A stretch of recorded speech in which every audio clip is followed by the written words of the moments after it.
শীতকাল পড়লে যে কত রকমের পিঠে পুলি হয় তার ঠিক নেই। তো আজ আমি ভাজা পুলি বানাবো। তার জন্য এখানে কিছুটা নারকেলের ছাঁচ বানিয়ে নিতে হবে। আর এই নারকেলের ছাঁচ বানানোর জন্য অবশ্যই নারকেলটাকে আগে ভালো করে আমি কুড়িয়ে নেব। কুড়ানো নারকেলটাকে আমি একটা কড়াইয়ে নিয়ে নিলাম। আর এই কড়াইটাতেই নারকেলের ছাঁচ বানাবো, ওই জন্য একবারেই এই কড়াইটাতে ঢেলে নিলাম। আর এখানে খেজুরের গুড় নিয়ে নিলাম। খেজুরের গুড় দিয়ে নারকেলটাকে আগে ভালো করে আমি চটকে নিলাম। শীতকালে খেজুর গুড়টা কিন্তু খুব ভালো লাগে। আর এখানে কিছুটা আমি পাটালি গুড় নিয়েছি।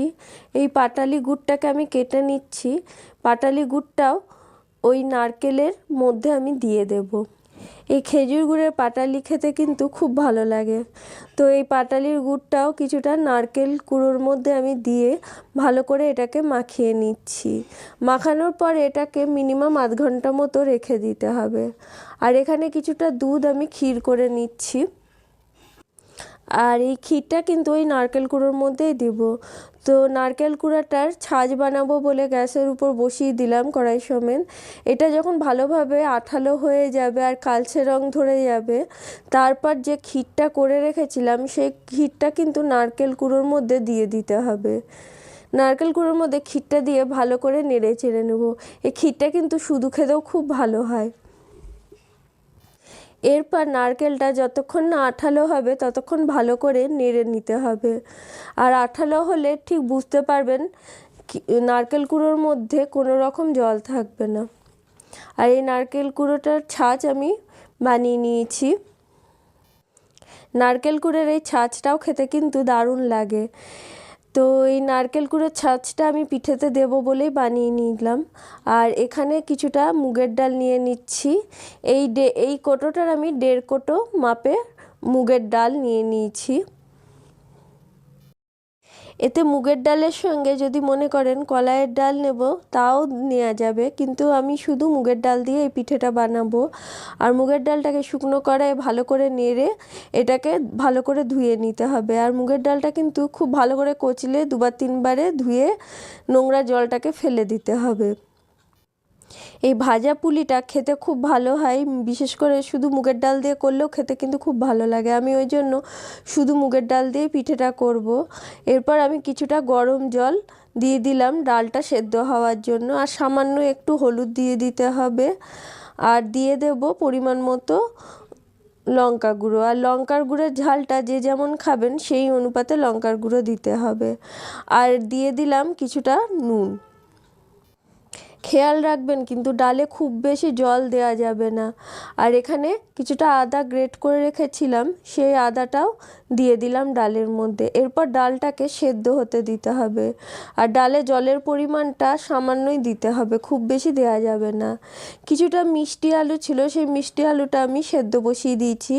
এই আলুটাও পিঠের মধ্যে দেব বলে আমি আলুটা সেদ্ধ বসিয়ে দিয়েছি। আর এখানে কিছুটা গুড় আমি কেটে নিচ্ছি। আর এই গুড়টা অবশ্যই খেজুরেরই গুড়। আর খেজুর গুড় ছাড়া পিঠে পুলি কিন্তু খুব একটা ভালো লাগে না। এদিকে ডালটা সেদ্ধ হচ্ছে। আর মিষ্টি আলুটা খুব বেশি সেদ্ধ হতে দেওয়া যাবে না, হালকা সেদ্ধ হলে মিষ্টি আলুটাকে নামিয়ে নিতে হবে। আর ডালটা সেদ্ধ কিন্তু খুব গলে গেলে ডালটা হবে না, হালকা সেদ্ধ করতে হবে ডালটাও। তো আলুটা এখানে সেদ্ধ হয়ে গেছে। আর আলুর জলটাকে ভালো করে ঝরিয়ে নিচ্ছি। ডালটাকে ভালোভাবে নেড়ে নিতে হবে, যেহেতু অল্প জাল আছে ওই জন্য বারবার নেড়ে নেড়ে দেখতে হবে যে ডালটা যাতে না লেগে যায়। আর এদিকে ডালটা মোটামুটি সেদ্ধ হয়ে গেছে। এরপর যে মিষ্টি আলুটা আমি সেদ্ধ করে রেখেছিলাম সেই আলুটাও ডালের মধ্যে দিয়ে দিলাম। আর এখানে কিছুটা খেজুরের গুঁড়ো দিয়ে দিচ্ছি। এরপর ডালটাকে ভালো করে নাড়াচাড়া করে নিতে হবে।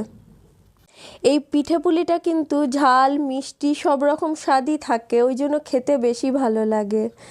এরপর দিয়ে দেব ওই 1.5 হাতা মতো চালের গুঁড়ো। খুব বেশি কিন্তু চালের গুঁড়ো এতে দেওয়া যাবে না। এরপর চালের গুঁড়োটা নেড়ে নিতে হবে ভালো করে, যাতে দলা না পেকে যায়। ভালো করে চালের গুঁড়োটা নেড়ে নেওয়ার পর এরপর আমি ময়দা দিয়ে দেবো এতে।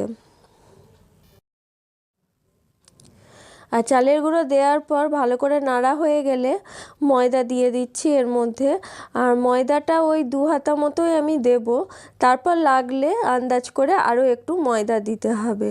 আর বারবার কিন্তু এটাকে নাড়াচাড়া করতে হবে, নাড়াচাড়া করে দেখে নিতে হবে আর ময়দা লাগবে কি না, কারণ একটু টাইট না হলে এটা কিন্তু পিঠে বানানো যাবে না। ওই জন্য একটু টাইট করার জন্যই ময়দা এখানে দিতে হবে। এটাকে নাড়াচাড়া করার পর গ্যাস বন্ধ করে মিনিমাম 10-15 মিনিট মতো আমি ঢেকে রেখেছিলাম। অল্প অল্প করে এই মিশ্রণটাকে নিয়ে কিন্তু পিঠে বানাতে হবে, একবারে সব নিয়ে কিন্তু পিঠে বানানো যাবে না। ওই জন্য অল্প অল্প করে নিয়ে ভালো করে ওটাকে সেনে নিয়ে তারপর পিঠেগুলো তৈরি করব। আর পিঠে বানানোর সময় অবশ্যই পাশে একটু ঠান্ডা জল রাখবেন আর একটুখানি তেল রাখবেন।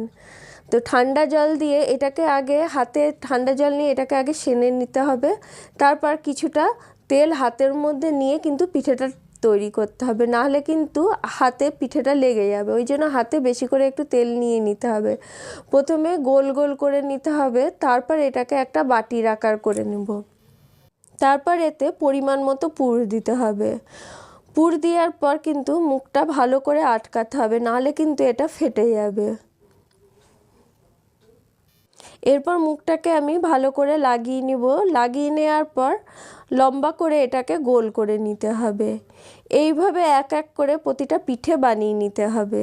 আর হাতে অবশ্যই একটু করে তেল লাগাবেন, না হলে কিন্তু হাতে এই মিশ্রণটা লেগে যাবে, তাতে পিঠেগুলো ফেটে যেতে পারে। হয়তো প্রথমবার করলে এটা করতে একটু অসুবিধা হবে, কিন্তু করতে করতে এটা দেখবেন আর অসুবিধা হবে না। আমি যখন প্রথমবার এই পিঠেটা করেছিলাম তখন পিঠেগুলো অনেকটাই ফেটে গেছিলো ভাজার সময়, কিন্তু এখন আর ফাটে না, কারণ পদ্ধতি জানা থাকলে যে কোনো জিনিসের সেটা খুব সুন্দরভাবেই বানানো যায়। তো পিঠের মুখটাকে ভালো করে আগে লাগিয়ে নিতে হবে, তারপর লম্বা করে হাতে গোল গোল করে নিতে হবে। কড়াই থেকে মিশ্রণটা কিন্তু অল্প অল্প করে নিয়ে সেনে নিয়ে এই পিঠেগুলো তৈরি করবেন। একবারে সব মিশ্রণ কড়াই থেকে নামিয়ে করতে যাবেন না, এতে যেহেতু চালের গুঁড়ো আছে ঠান্ডা হয়ে গেলে পিঠেটা কিন্তু চিমড়ে হয়ে যাবে। ওই জন্য গরম অবস্থাতেই একটু একটু করে নিয়ে সেনে পিঠেগুলো করতে পারেন। এই রকম পিঠে বানাতে গেলে এক হাতে কিন্তু সম্ভব না, বাড়ির কিন্তু 2-1 লোকেরও প্রয়োজন হয়। আমার সঙ্গে আমার কর্তামশাই এইসব পিঠে বানাতে অনেক সাহায্য করে। তো এখানে কড়াইয়ে গরম তেল বসিয়ে দিচ্ছি, তাতে পিঠেগুলো এক এক করে ছেড়ে দেবো। আর অবশ্যই গ্যাসের ফ্লেমটা মিডিয়াম রাখবেন, খুব বেশি হাই করবেন না, তাহলে পিঠেগুলো খুব একটা ভালো ভাজা হবে না। আর পিঠেগুলোকে হালকা করে নেড়ে দিতে হবে। এরকম পিঠে যদি বাড়িতে একবার বানান তাহলে কিন্তু বারবার বানাতে ইচ্ছা করবে। আর একটা খেয়ে তো আপনার মন ভরবেই না, একটা খাওয়ার পরও মনে হবে যেন আরও খায়।